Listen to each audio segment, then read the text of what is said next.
ดឡើងគឺព្រោះតែបងនេះស្រឡាញ់អូនក្នុងបេះដូងបងមានតែអូនព្រមស្រួនជាមនុស្សបងស្រឡាញ់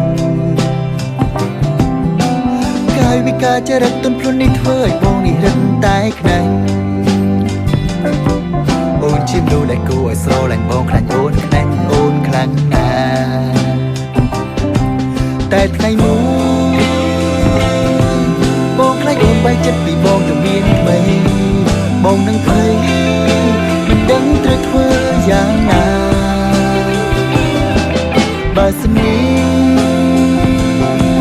រឿងនោះកើតឡើងបងពិតជាខ្សែហួរណាមិនដឹងថាធ្វើយ៉ាងណាឲ្យអូនមកស្រឡាញ់បងពេលវេលានេះមួយដែលបងគិតឡើងគឺព្រោះតែបងស្រឡាញ់អូនខ្លាំងពេញបេះដូងមិនចង់ឲ្យអូនទៅណា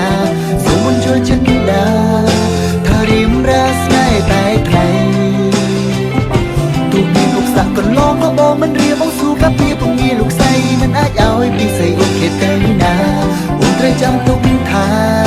ទីណាមានអូនគឺមានបង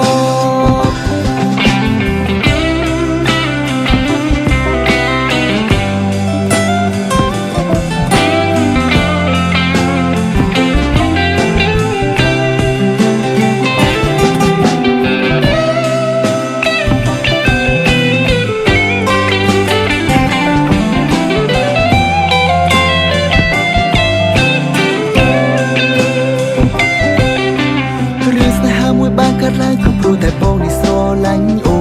នក្នុងបេះដូងបងមានតែអូនព្រមស្រួនជាមនុស្សបងស្រឡាញ់